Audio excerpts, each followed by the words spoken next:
आपल्या चरणी लिहित होत आहे. वरमरोही वरमरोही वरमरोही वस्ता सूत्रधारा कैलास पर्वती मात्या पित्यांच्या सेवेत मग्न असता एकाएकी हात देण्याचे कारण विघ्ने बहु येती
माझ्या हाती असणारा पाषाणी अंकुश याच्या योगेवरून तुझ्या नाट्य प्रयोगात येणाऱ्या साऱ्या विघ्नांचा समूळ नाश करेल असा माझा मंगलमय आशीर्वाद मंगलमय आशीर्वाद मंगलमय आशीर्वाद.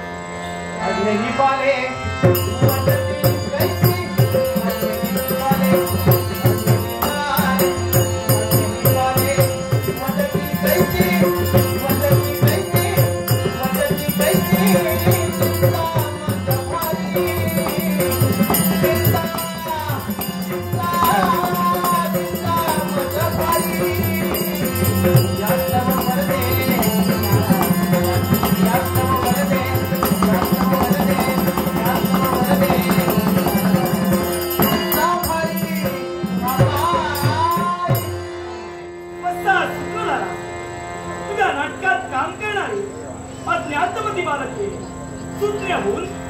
देवगुरु बृहस्पतीप्रमाणे भाषण करते गण गंधर्वांप्रमाणे गायन करते आणि अस्त्रंभांप्रमाणे नृत्य करते असा माझा मंगलमय आशीर्वाद मंगलमय आशीर्वाद मंगलमय आशीर्वाद.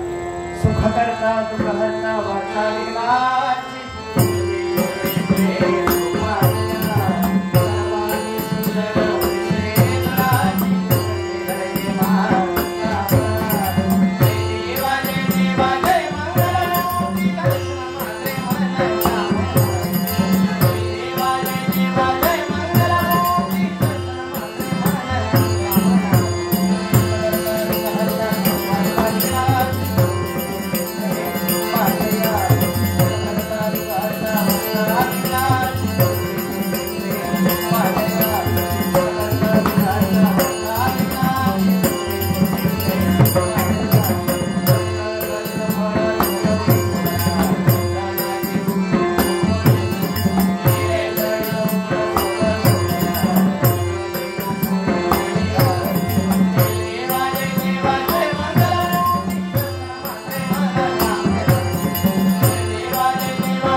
कमली दासाची भावे दिन रजनी बजावे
जन्मभूमी अशी पवित्र भूमी म्हणजे हे कनक नगरीचं राज्य आणि या कनक नगरीच्या राज्यात वास्तव्य करणारा राजा वीरभानू दरबारी पाऊल पडता क्षणी क्षणभर एक सारखं चारी बाजूला निरीक्षण करतो आहे.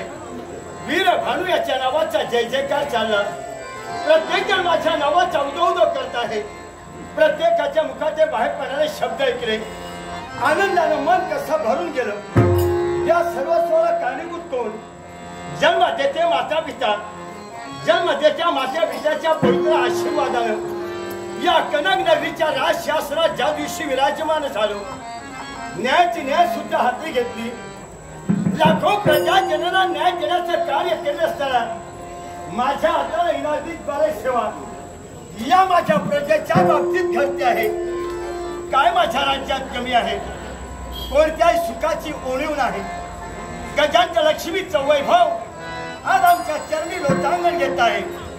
माझ्या हाताला घडलेली सेवा, ही सेवा पाहून माझे प्रजाजन नेहमी माझा उदोउद करत आहे. वीरभानू, अरे जीवनात तुला हवा ते काय? लाखो प्रजाजनांचा आनंदाचा शब्द ऐकून आनंदानं मन कसं भारावून गेलं. एका बाजूला समाधान, दुसऱ्या बाजूला रात्रंदिवस विचार. रात्रंदिवस माझं मन मला भेडसावत आहे. याला कारण काय असेल? याच्या मुळाशी कारण एकच, मी सुद्धा एका राजाचा मांडलिकच राजा होतो. सार्वभौम सत्ताधीश जरी राजा झालो नाही तरी ज्यानं मांडलिकत्व पत्करलं आणि त्या राजकर्त्याच्या पवित्र चरणाला हात लावून ज्या दिवशी आम्ही शपथ घेतली, राजे चिंता करू नका, ठरल्याप्रमाणे प्रतिवर्षी दरबार खंडणी ही तुम्हाला आणून पोच करण्याची जबाबदारी ही माझी राहील. त्याच्यासाठी वीरभानूच्या मुखाचे बाहेर पडणारे शब्द, या वर्षापर्यंत मी माझ्या शब्दाला कुठं बाधा आणली नाही. पण घडलं ते काय? मनाच्या ठिकाणी विचार बदलत चालले. दिवसेंदिवस विचार करू लागलो. किती वर्ष असा विचार करावा? आणि याच्यासाठी एके दिवशी मी माझा निर्णय घेतला आणि राजकर्त्यांना म्हटलं, राजे शांतीसेन, मी जरी तुमचा मांडलिक असलो तर याच्या पुढे तुम्हाला माझ्याकडून दरबार खंडणी मिळणार नाही. याच्यावर वाद निर्माण झाला. शब्द वाढत गेला. वाद जाऊन विकोपाला पोचला. रूपांतर त्याच्या संघर्षातही झालं. पण नाही हटलो. मी राजा असून ज्यावेळी माझा मी निर्णय घेतला, मी माझं राज्य हे स्वतःच्या कर्तबगारीनं उभं करणार, त्या क्षणापासून माझ्याही पराक्रम होते, माझं सैन्य होतं. मग एवढी माझी प्रजा मी निर्माण केली आणि राज्य प्रस्थापित केल्यापासून मी स्वकर्तव्यासाठी दुसऱ्याचं आज्ञांकित म्हणून राहिलो नाही. त्या क्षणापासून मी राज्य माझं वसविलं आणि लाखो प्रजा मी माझी माझ्याबरोबर घेतली. त्या क्षणापासून आजूबाजूचे जे राज्यलोक आहेत, मनाचा निश्चय केला आणि आजूबाजूला असलेल्या राजकर्त्यावर स्वारी करून इतरांची राज्य जिंकावी आणि ती राज्य हस्तगत करण्यासाठी मी काही राजकर्त्याबरोबर संघर्ष केला. संघर्ष करून काही राज्य लोकांनाही संपले. म्हणता म्हणता माझ्याजवळ अशी सेना वाढत गेली, प्रजेची गणना करता येईना.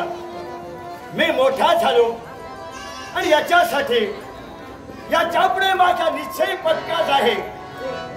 दुसऱ्याच्या आज्ञेनं जगण्यापेक्षा स्वतः राजा म्हणून उभा असताना प्रजेला न्याय देण्याचं कार्य मी आजपर्यंत केलं आणि याच्या पुढे या माझ्या प्रजेला न्याय देण्याचं कार्य हे मी करणारच. मग असं असताना एवढ्या राजकर्त्या स्वारी करून मी मोठा राजा झालो आणि राजा झाल्या दिवसापासून माझ्या मनाच्या ठिकाणी भलभलते विचार निर्माण होऊ लागले. वाटेल तो शत्रुघ्न माझ्या समोर आला असेल त्या सैन्याचे भाणे करण्याचे मग राजा वीर भानू चांगी आहे. पुढे टाकलेलं पाऊल वीर भानू मागे घेऊन जातोस. अजूनपर्यंत अपयश आलं नाही आणि याच्या पुढे अपयश पातळी फाडून घेणार नाही हे माझे प्रतिज्ञाचे शब्द. आणि याच्यासाठीच अजूनही बऱ्याच राज्य लोकांना मला जिंकायचं आहे. बऱ्याच राज्यावर मला अजूनही स्वारी करायची आहे. मी माग हटणारा नव्हे. माझ्या शेवटच्या राज्याच्या थेंबसेपर्यंत जे जे राजे लोक आहेत त्याला माझं आव्हान आहे. तुमचं सैन्य घ्या, मी माझा सैन्य घेतो. उद्या समोरासमोर तुमचा माझा संघर्ष. त्याप्रमाणे आता याच्या पुढं अजून बरंच काही मला साध्य करायचं आहे. पण घडलं ते काय? अशा प्रयत्नात म्हणता म्हणता बरेच दिवस गेले.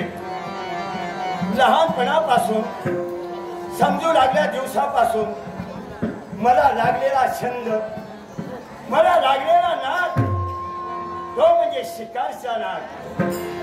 बरीच वर्ष झाली. कारण मोठा होण्याच्या प्रयत्नातून राज्य लोकांबरोबर संघर्ष केला पण शिकार करण्यासाठी बरीच वर्ष गेलो नाही. मग याकरिता आज एक दिवस माझा महत्वाचा आहे. तो फक्त शिकार साध्य करण्यासाठी घनदाट अशा अरण्यात प्रवेश करून शिकार साध्य करावी, मनाचं समाधान करावं आणि त्यानंतर साऱ्या वैऱ्याला आव्हान करून अजून याच्या पुढे सैन्य घेऊन जाण्यासाठी राजा वीर भानू येत आहे. काय शिकार साध्य करून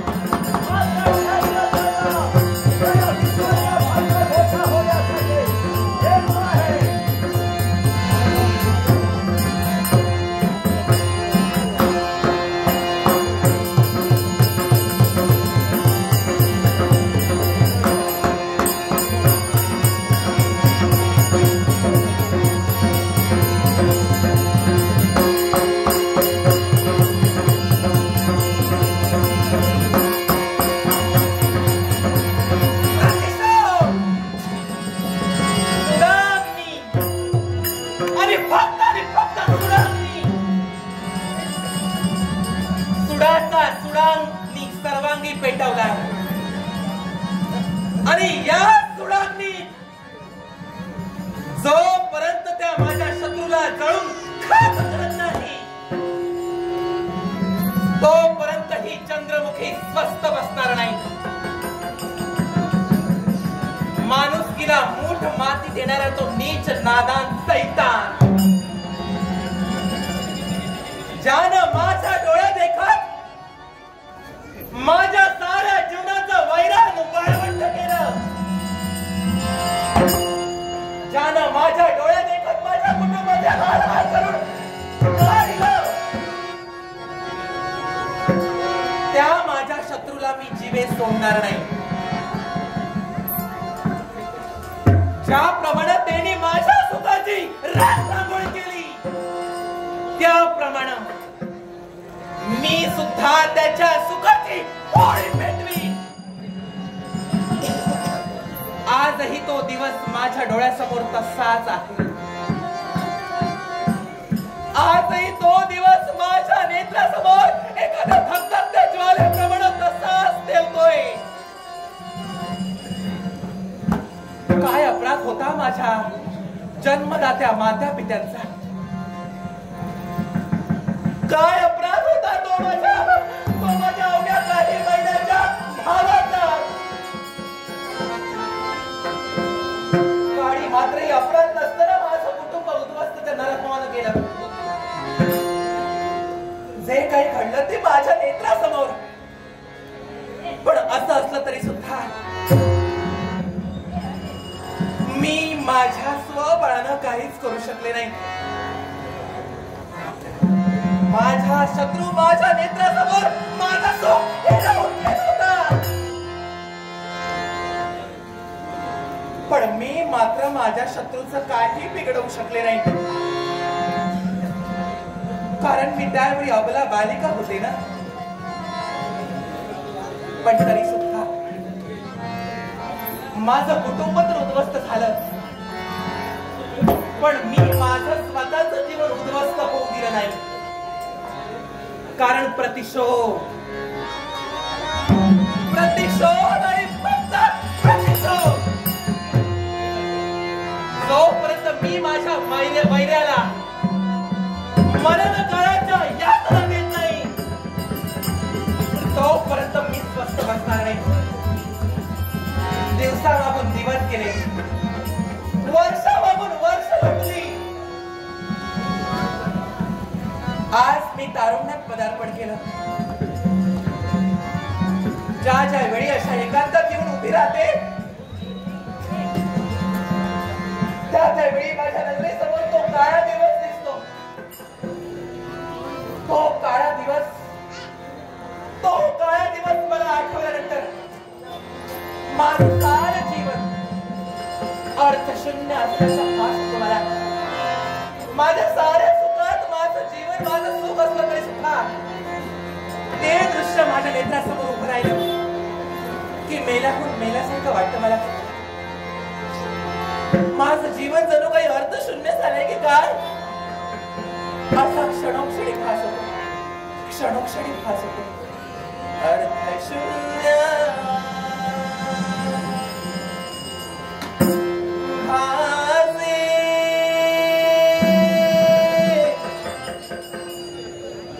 माझं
माझा भूतकाळ आठवून जर अशीच रडत बसले तर माझं ध्येय मी पूर्ण नाही करू शकत. या एखाद्यात धाव रडत बसण्यापेक्षा माझा सोड मला कसा पूर्ण करता येईल, माझ्या शत्रूचा मला घात कसा करता येईल याचा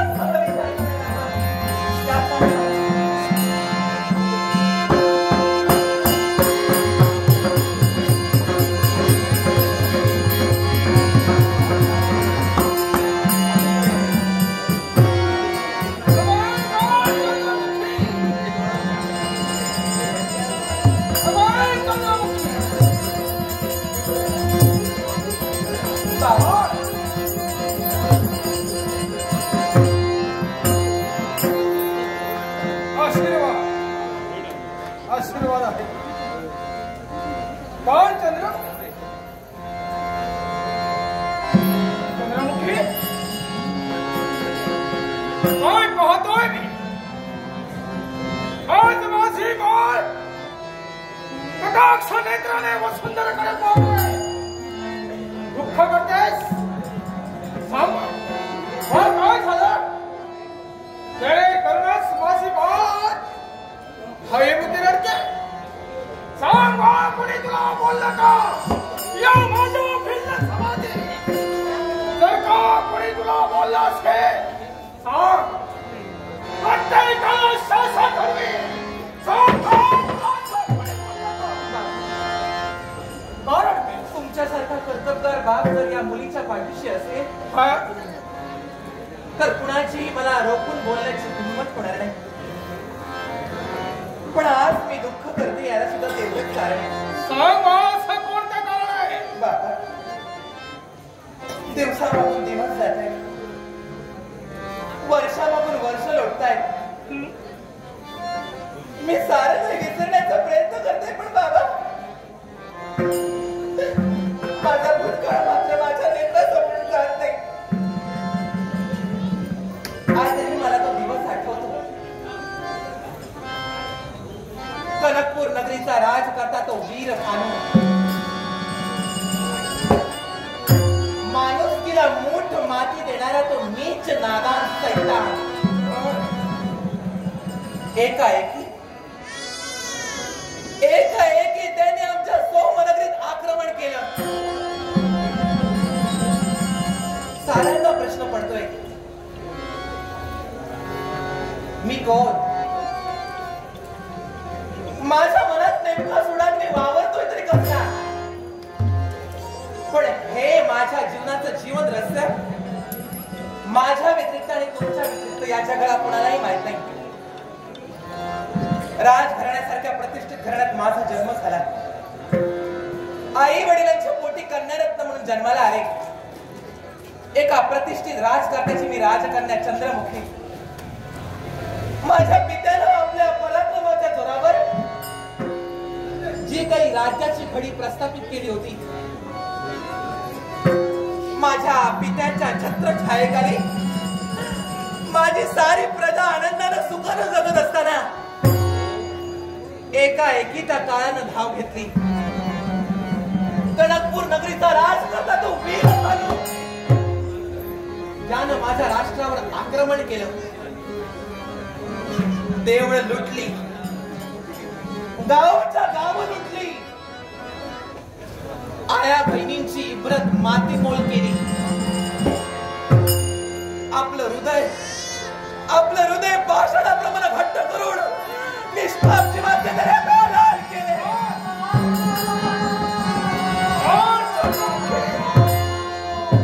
ज्यावेळी या गोष्टीची कल्पना माझ्या पित्याला मिळाली, आपली प्रजा संकटात आली याची जाणीव ज्यावेळी माझ्या पित्याला झाली, त्यावेळी त्याचं ते आक्रमण परतून लावण्यासाठी स्वसामर्थ्यासहित स्वतःचा बलाढ्य सैन्य ठेवून माझ्या पित्यानं त्याला प्रतिकार करण्याचा प्रयत्न केला. पण माझ्या पित्याचे पराक्रम अयशस्वी ठरले. माझ्या पित्याला त्या नीच नादान सैतानानं सर्वस्वी जिंकून घेतलं. राज्य बळकावलं, सारं राज्य बळकावलं. पण एवढा सगळा अत्याचार माजवून सुद्धा त्याच्या मनाचं समाधान झालं नाही. बाबा त्याला काय केलं? बाबा त्याला काय केलं? माझ्या जन्मदात्या मात्या पित्यांना जीवाचे नको नको ते भागलं केलं. या माझ्या नेत्रासमोर या चंद्रमुखीच्या डोळ्यासमोर माझ्या मात्या पित्यांना तळमळून त्या नीचांना मारून टाकलं. चंद्रमुखी पण माझ्या पाठीला पाठ लावून जन्माला आलेला तो अवघ्या काही महिन्यांचा माझा भाऊ, त्या कोवळ्या पोराचा तरी त्याने विचार करायला हवा होता. पण नाही, माणुसकी संपवलेला आमासून मारणारा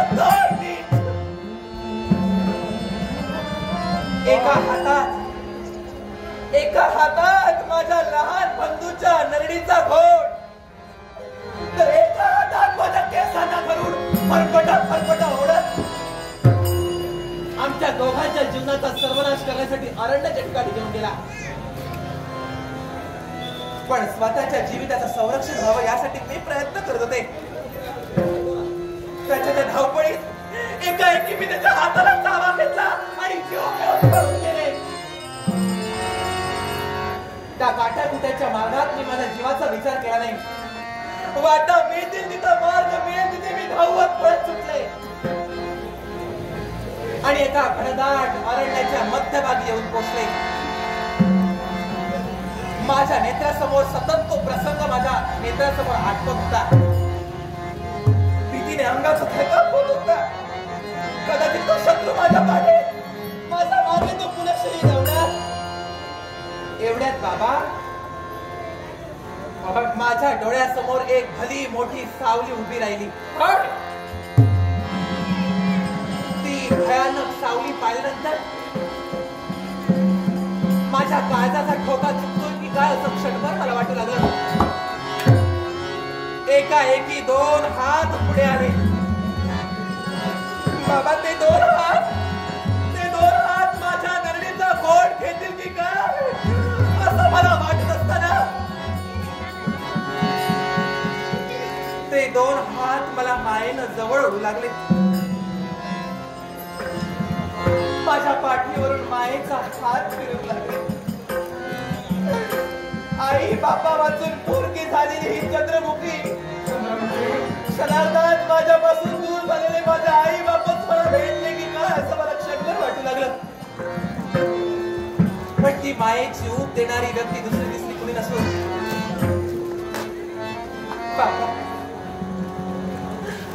बाबा ते दोन हात तुमचे होते ना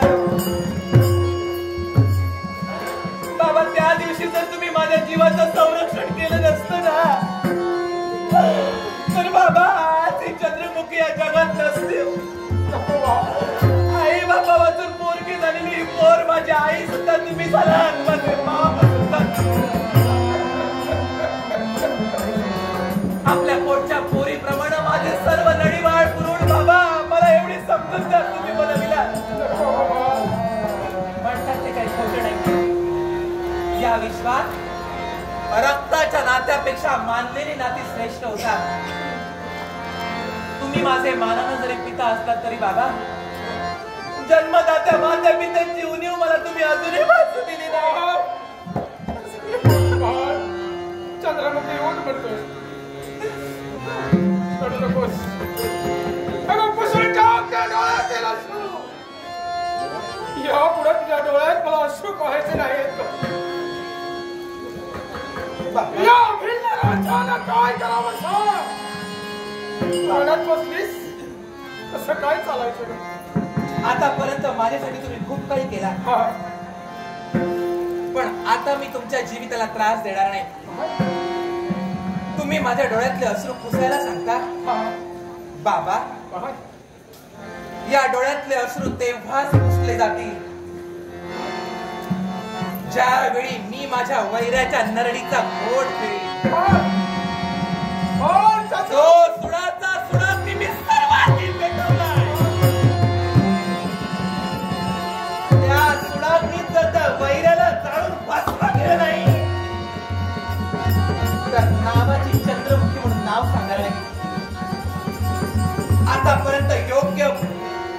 योग्य वेळेची मार्ग प्रतीक्षा करत होते. आतापर्यंत योग्य वेळेची मार्ग प्रतीक्षा करून मी स्वस्थ बसत होते, पण आता मी स्वस्थ बसणार नाही.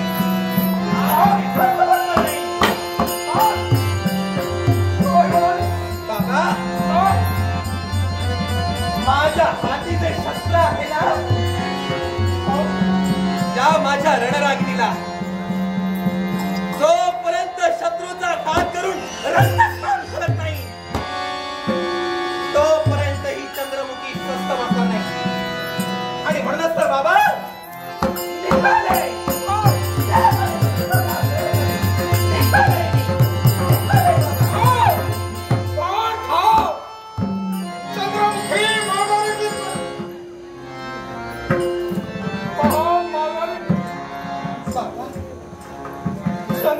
बाबा, का मला तुम्ही पुन्हा पुन्हा मार्ग रोखता? पण जर का त्या वीर भानुच्या तावडीत सापडलीस आणि जर का कदाचित तरी कुणालाही सोडलं नाही ग, असा तो नीच नराधम असे नाही. आणि जर का माझे बाळ चंद्रमुखी माझ्यापासून नाही बाबा, बाबा तुम्ही असं विचार सुद्धा करू नका. बाबा, मी तर त्याच वेळी मरण पावले असते ज्यावेळी त्याने माझ्यावर चाल केली, पण त्या परमेश्वरानं मला पुन्हा जीवदान दिलं तुमच्या रूपानं. का तर त्याच परमेश्वरानं माझ्या जीवनात मला संधी दिली आहे माझ्या शत्रूचा काठा काढण्याची. आणि ते कर्तव्य जर मी पूर्ण केलं नाही तर माझ्या माता पित्याच्या जीवाला शांती नाही लाभणार. मला माझ्या माता पित्यांचा सोड घ्यायचा आहे. बाबा, आतापर्यंत जगते फक्त त्या माझ्या महिन्याचा घात करण्यासाठी. त्यात बाबा तुम्ही मला संस्काराने घडवल्या. बाबा, नाना तऱ्हेच्या विद्या अभ्यासात बाबा तुम्ही मला पारंगत केला.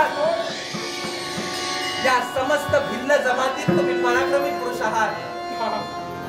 तुमचा मुकाबला करण्याची सामर्थ्य या एकाही तुमच्या जमातीतील व्यक्तीत नाही. आणि मी तुमची पोर आहे बाबा. तुम्ही जरी माझे जन्मदाते पिता जरी नसला तरी मी तुमची पोर आहे. आणि असं असताना जोपर्यंत मी माझ्या शब्दाचा शेवट करत नाही तोपर्यंत मी आता स्वस्थ बसणार आहे. तुझ्या बापाला देखील ठरवले. काय ठरवलं तुम्ही? ऐक, सुडाग्नी बनलीस, सुडानं पेटून होती वैराचा सेवन करण्यासाठी. बाबा, तुझ्या वैराचा सेवन कर, तुझ्या वैराचा सेवन कर. माझा आशीर्वाद तुझ्या पाठीशी आहे बेटा. बाबा, याच तुमच्या मुखवर करायची मला गरज होती. बाबा, या चंद्रमुखीला तुमच्याकडून काही नको, फक्त आणि फक्त तुमचा आशीर्वादच हवा होता. तुमच्या आशीर्वादाचा अभ्यास कवच माझ्या पाठीशी ठेवून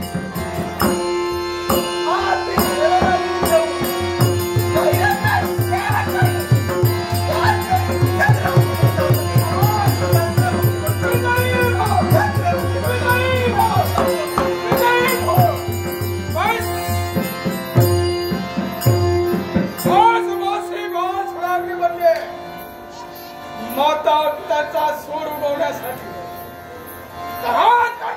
वीर म्हणून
सनातनाच्या परमेश्वरा देवा तुझ्या पूज्याने पवित्र चरणी राणी लक्ष्मी नतमस्तक होतो देवा आमचं भाग्य थोर म्हणायला काहीच हरकत नाही कारण आमचं लग्न झालं एवढंच नव्हे तर आमच्या संसारूपी वेलीवर 2 पुष्प उभारले आणि तीच पुष्प म्हणजे कोणती असेल माझा बाळ सुचित आणि माझा दुसरा बाळ विजय चंद्राच्या कलेकलेप्रमाणे मोठी होत आहे पण तेव्हा एकाच गोष्टीची चिंता लागून राहते आणि ती चिंता जर कोणती असेल तर माझ्या एका बाळाकडे जर भगवंत पाहिलं असेल ना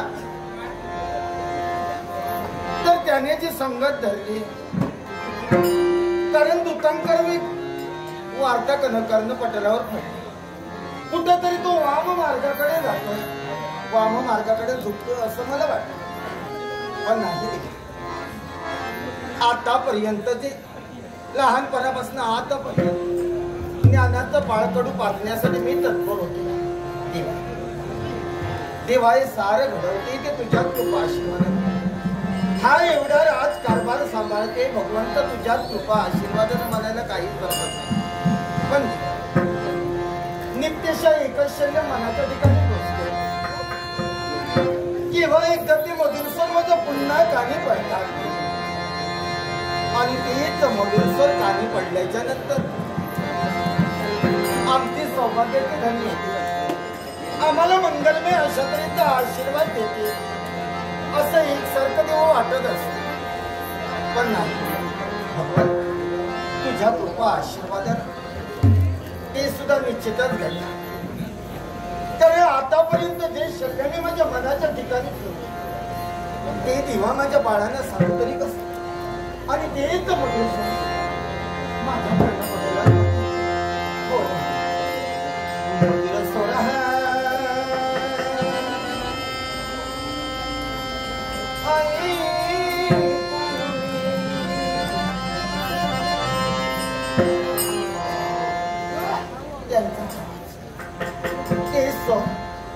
राणी लक्ष्मी म्हणून हात मारणारे मधुर सोना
दिवस म्हणून भगवंताने शरणदेवाच्या मनाच्या आजच्या दिनी मनामध्ये माते दोन लबाड ज्यावेळी माते सिद्धी आणि विजय ज्यावेळी त्यावेळी म्हणाली सार शब्द त्यांना कथा माते बाई वेळ नाही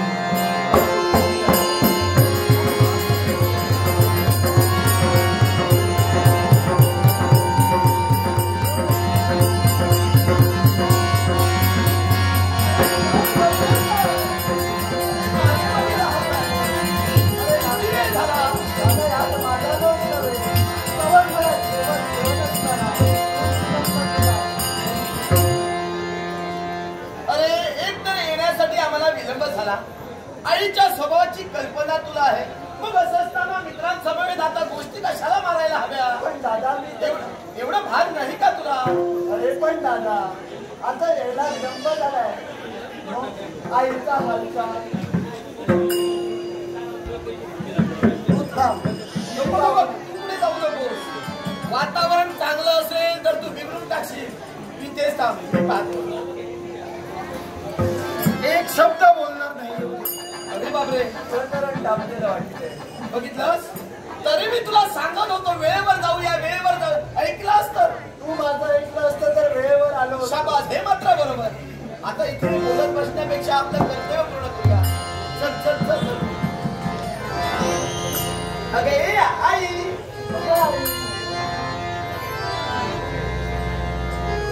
आई आई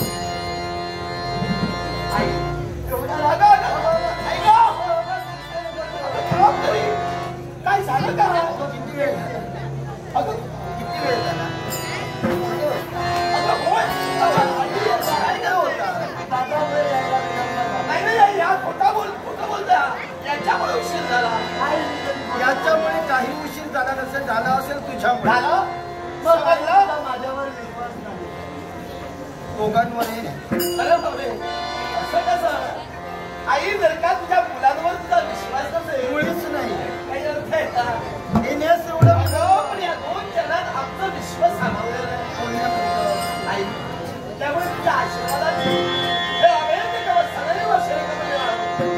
कारण देवाच्या जागी तुमची आमची आई आम्हाला आहे हा. आई आमचा कृपेचा सागर आहे आई आमचा कल्पतरू आहे आणि अशा आईचा आशीर्वाद सदैव असतो. आई तुझा आशीर्वाद सदैव पाठीशी राहू.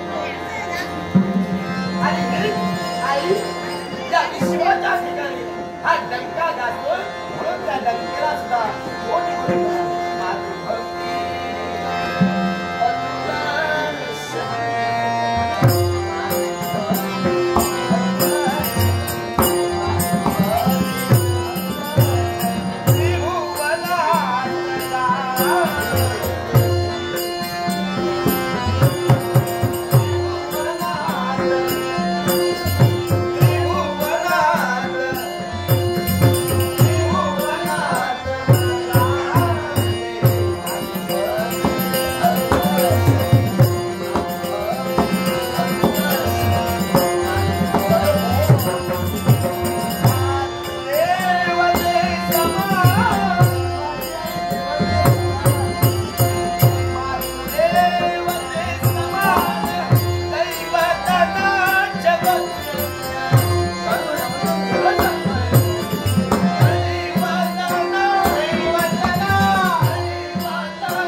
आशीर्वाद मिळाला आणि आतापर्यंत ज्या ज्या गोष्टीची उणीव भासली त्या साऱ्या काही उणीव क्षणाच्या निमिषानं भरून आल्या असं मला वाटत आहे. पण काय रे बाळा, काय झालं? पहा नाही किती वेळ झाला येण्यास एवढा विलंब याच्या मुळाशी कारण. आई आता तुला माहिती आहे मित्र सवंगड्यात समवेत खेळत असताना काही वेळ असाच निघून गेला, काही वेळ यानं गप्पा गोष्टी केल्या त्यामुळे उशीर झाला. आई माझ्यामुळे उशीर झालेला नाही, दादामुळे उशीर झाला. अरे पण मनाच्या ठिकाणी बाळाने उत्कंठ लागून राहते केव्हा एकदा माझे बाळ येते आणि त्यानं मंगलमय अशा तऱ्हेचा आशीर्वाद देऊन भरभरून त्यांचं मुकुटमाल्याकडे पाहिजे.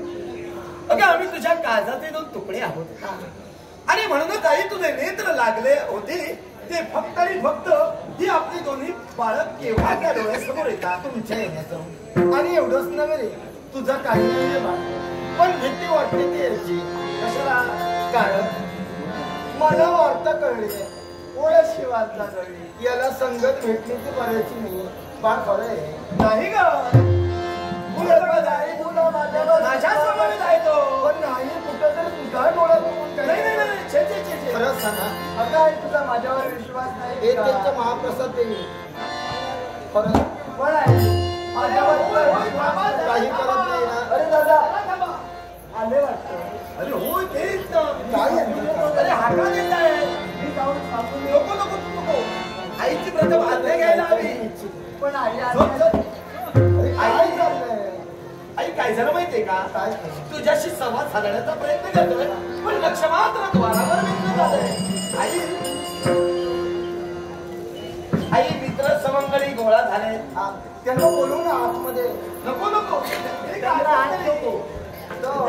ते एका ठिकाणी गोळा झालेले. कशासाठी? आई का माहितीये का? काही घडलंय का? नाही आम्हाला ते अरण्यात जाऊया म्हणून सांगत आहे. अरण्याच्या ठिकाणी. हो हो. त्यांना जाऊया मी सांगते. नको नको ए, आई थांब, थांब. हा, मी सांगते ना. तू नको सांगू. अगं तू सांगण्याने कसं काय अगं, होतं? आई हा.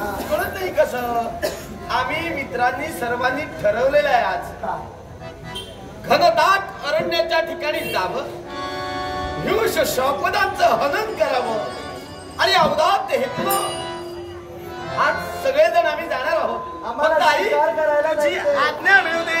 लवकरात लवकर निघालो. तुझ्या आज्ञेसाठी आम्ही इथे थांबलोय. थांबा बाळा. आई आज्ञा. बाळाने थांबा. अरण्याच्या ठिकाणी मी तुम्हाला सहजासहजी नाही पाठवू शकत रे बाळा. पण आई अशी काय करते? लवकरात लवकर जाऊ, लवकरात लवकर येऊ. नाही. मुळीच वेळ काढणार नाही झालं. आणि का रोखतायस आम्हाला? अन्य तुमची कोणती इच्छा असेल ती मी पूर्ण करेन रे. पण आई पण बाळाला तुम्हाला मी अरण्याच्या ठिकाणी नाही पाठवू शकत. अरण्यात जाण्याची इच्छा तुझ्या डोळ्यासमोर आम्ही ठेवली का? असं असताना डोळ्यात पाणी. बाळ यांच्याही मुळास कारण आहे. आई कोण असं कारण आहे? आई अगं अगं काय झालं आई, नाही का? इतकं का करतेस? सांग. कोण असं कारण आहे? आई नाही ना वाटते हे असं का बाहेर पडतंय त्याचं कारण आम्हाला नाही का कळणार? बाळानो आम्ही तर फक्त आमच्या मनातली इच्छा व्यक्त केली. बाळानो हा प्रश्न तुम्ही मला विचारू नये आणि या प्रश्नाचं उत्तर या दूरदैवी आईनं देऊ नये. आई पुढे हा प्रश्न आम्ही तुम्हाला करू नये. आणि या प्रश्नाचं उत्तर तू आम्हाला देऊ इच्छित नाही. बाळाच्या प्रश्नाचं उत्तर तुझ्याजवळ नाही. नाही. आई अशा या संक्षिप्त बोलण्याचा अर्थ या तुझ्या बाळाने काय म्हणून समजावं? सांग आणि काय म्हणून समजावं? बाळानो नेमकी तू का घाबरलीस? का तुझ्या डोळ्यात पाणी आलं? आई सांग ना मला. बाळानो ऐका. आजपर्यंत तुम्ही मला एकच प्रश्नाचा भडीमार माझ्या मस्तकावर करत होता. सांग ना ग आई, आई आमचे बाबा कोण आहे? आमच्या कोणाच्या पुरुषाचा वस्तू जन्म झालाय? वेळोवेळी तुमचा एकच प्रश्न मला मनाच्या ठिकाणी भेडसावत होता. होय गोष्ट खरी आहे. त्यावेळी मी काय केलं असेल तर योग्य ती वेळ येईल बाळ. त्याच वेळी तुम्हाला कसं तरी पण मग आई आमच्या त्या प्रश्नाचं उत्तर देण्याची वेळ आज आली का? आज समीप आली रे बाळ. हा? पण जन्मदाता रोज कोण आहे? कुणाच्या पुरुषार्थापासून आमचा जन्म झाला? आज आम्हाला आई, आई हे तू आम्हाला सांगणार आहेस? तू बोल ना, तू का करते सांग. आई सांग. यात शांतीपूर नगरीत ती राजा शांत असते या शांतीपूर नगरीचे राज करते राजा शांती जरी तुमचे पितृदेवता आहे शांतीसेन राजे हे आपले जन्मदाते बाप आहे त्याच्या पुरुषार्थापासून आमचा जन्म झाला मग आई तू 8 वर्षाचा होता मग आता कुठे आणि हा माझा लबाड 3 वर्षाचा होता आणि एकेदिनी माझ्या सदनापर्यंत आमच्या सौभाग्य झाल्याचं मला मंगलमय अशा आशीर्वाद दिला आणि त्याच वेळी त्यांचं अवलोकन केल्यानंतर कबीला वेळका घालून बसले गेला ना राजांनी त्या जनताला केलेल्या रक्तात स्नान घालावं शास्त्रवंताचा धर्म आहे आणि तोच धर्म निभावण्यासाठी अरण्याच्या ठिकाणी बरोबर आहे आणि अरण्याच्या ठिकाणी माझी सौभाग्य देवता म्हणजे तुमची पितृदेवता गेली करली आणि त्याच वेळी माझ्यावर जबाबदारी सोपली अपूर्ण राज्याची राणी लक्ष्मी जोपर्यंत शिकारीहून माघार येत नाही तोपर्यंत माझे 2 बाळ आहेत जनत आहे ही तुला मुला समान त्यांचा सांभाळ त्याचप्रमाणे माझ्या 2 बाळांचा सांभाळ करत आणि गेले ते अरण्याच्या ठिकाणी पण बाळानो दुर्दैवाची गोष्ट जर काय असेल तर ते गेल्या त्या पुन्हाच्या नाही तुमची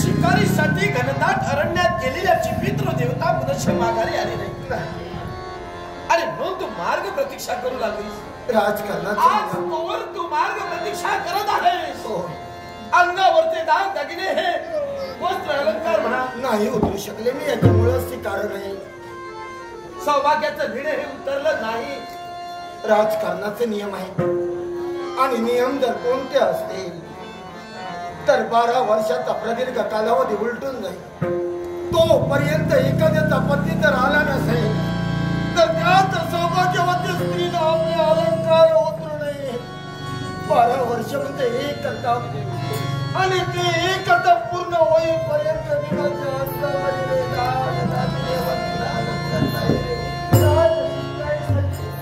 12 वर्ष मी वाट पाहते त्यांची आई तुझी मार्ग प्रतीक्षा पूर्ण होणारच आहे नक्कीच आमची पितृदेवता असते बाबा लवकरात लवकर येतील आई अशी आशा आपण बाळगली पाहिजे मी तुमची आई असूनही तुम्हाला आई माझा एक अनुभव दागिना मी माझ्यापासून दुरापास्त केलं म्हणून तू घाबरलीस पण माझे 2 अनुभव दागिने माझ्यापासून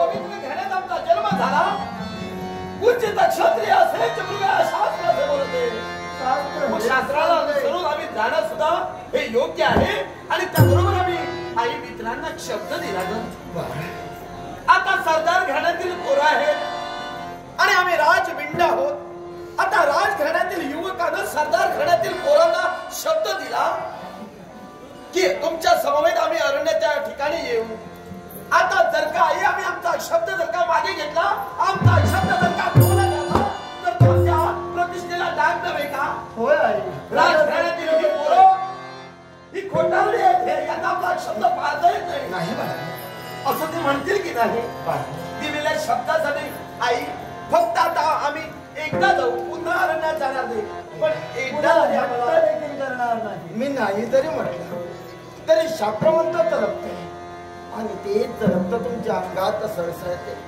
आज्ञा दे ना आज्ञा दे ना मी नाही म्हणण्याचा प्रयत्न केला तर तुम्ही ऐकणारे नाही त्यावेळेला बळांचा पण एक सांगते काय झालं या माझ्या बाळाची काळजी माझा भाऊ आहे तो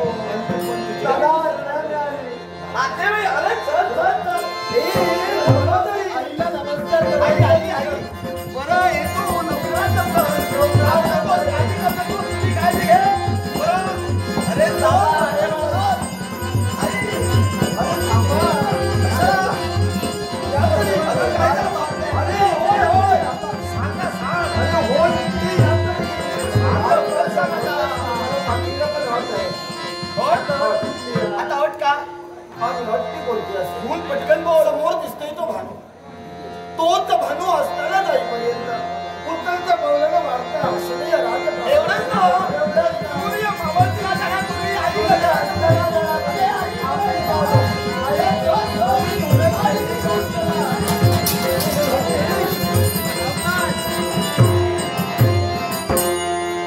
काय म्हणावं यार? माझा छोटा भाई किती धुडधुड आहे लागला पण नसून